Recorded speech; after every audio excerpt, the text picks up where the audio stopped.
Well, guys, this is Casey's Raw again, and this is part two of part five of video game history from Casey is Raw.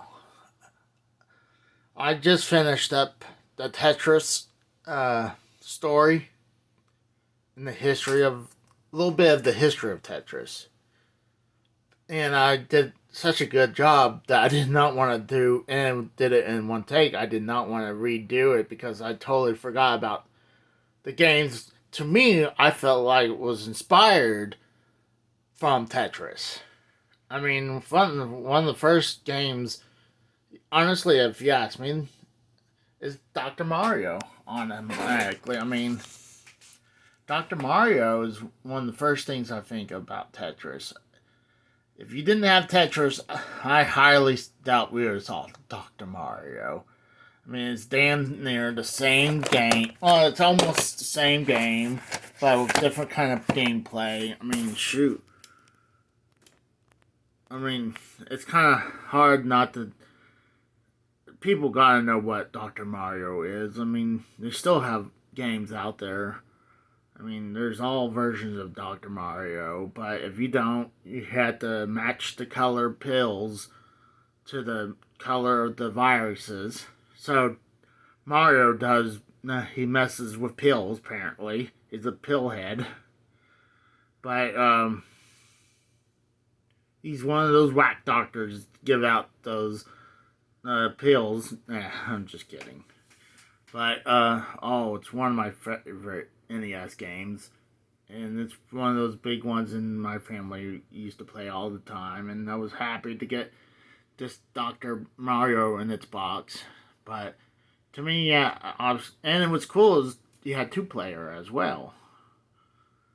And after a few levels, you'll get messed up because there'll be so many of those viruses, so like all over the place. It's so impossible to complete. But I know there's Dr. Mario. It's Tetris and Dr. Mario on the Super Nintendo combo that I don't have. I'd like to get that eventually. There's Dr. Mario 64. I don't think they had anything for Dr. Mario between that and all the way up to the GameCube. No, all the way up to actually the Wii U. The last thing they really did, I mean, yeah, they released it on the Wii on the eShop. And same thing on the Wii U. And this is on the Nintendo Switch version of the NES collection they give you. But what's cool is it's exclusive to the Wii U Z Shop, and I highly suggest tell people, at this time of age that we're at now, where we're having more digital games coming out than physical. There's a Dr. Luigi on the Wii U.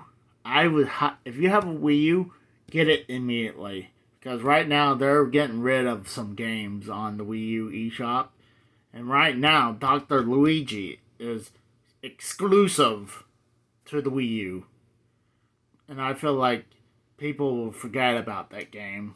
So I got it on my Wii U. But yeah, I love Dr. Mario. And if you had one of the bigger ones also is Clax.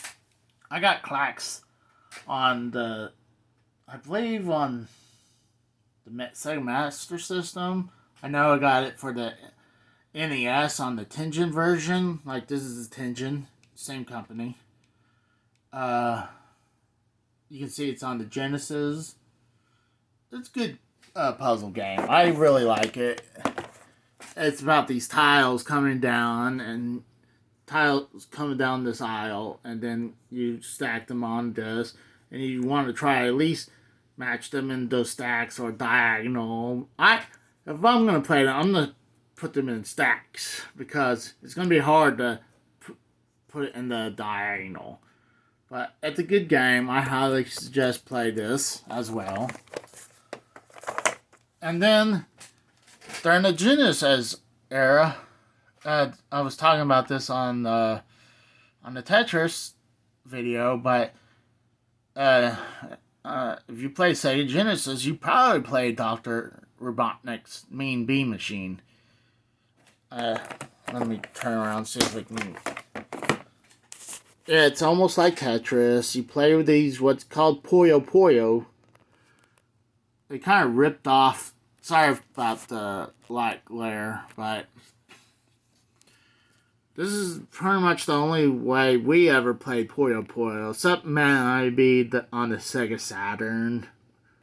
But before that, it was the only in America we even heard of this game was because Mean Bean Machine. But now some people are starting to know what Puyo Puyo is. You want it to match at least 3 or more of these Puyo Puyos together, and they'll disappear, and you can eventually cause damage against your opponent as well. It's a good game. It's a little hard to play, but especially if you're playing against 2 players. But I suggest it's a good game.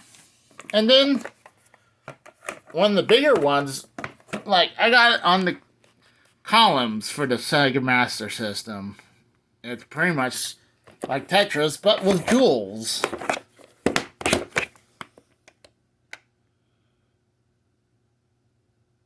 It's a really good game. I believe you match up these jewels, and like that, you can even see it in this one where you want to match 3 in a row and it'll disappear. I played the Genesis version and the Game Gear version a long time ago, but Columns is a good game. I recently picked up Columns 3. I haven't played it yet. I should. It looks like it's pretty much the same thing, but with you can have multiple players. Yeah, look at this. You can have 1 to 5 players. Interesting.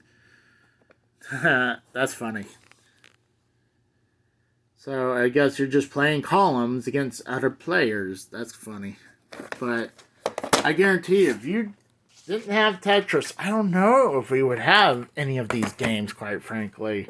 I really don't think so. I mean, maybe 1 or 2 of these, but I don't know if we would have Dr. Mario. I don't know if we would have Columns. I mean, Clax, I think we could have had, and maybe Puyo Puyo. But a lot of these games, to me, imagine if Tetris wasn't here. Goodness gracious. I mean, it's a big deal, Tetris is. Especially, like I say before on the other video, go watch the Gaming Historian on the Tetris story. He does it beautifully. Like, no one can say it better than he did. So I always shout him out. I learned a lot of watching his videos. So, thanks for watching. Bye.